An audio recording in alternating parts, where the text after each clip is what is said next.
কথাটা মনে পড়লে খুব কষ্ট লাগে। ভালো আছো জানি, ভালোই থেকো।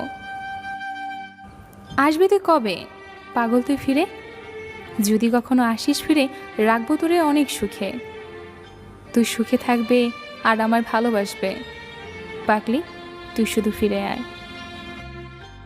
কিছু কিছু কথা আছে বলতে পারি না, অনেক কিছু কষ্ট আছে সইতে পারি না, এমন কিছু ফুল আছে তুলতে পারি না, এমন একটা মনের মানুষ আছে ভুলতে পারি না। চুপি চুপি বলি তোমায় প্রিয়তম, আমায় ছেড়ে যেন যেও না দূরে। আজ তুমি আমার হৃদয়ের একমাত্র গহীন বনে, তোমায় ছাড়া আমি বাঁচতে পারবো না এই ভ্রমণে। পাথর চাপা কষ্ট বুকে, কষ্টের কথা বলি কাকে? যার কারণে নিঃস্ব হলাম সে তো আছে বেশ সুখে। আর আমার কথা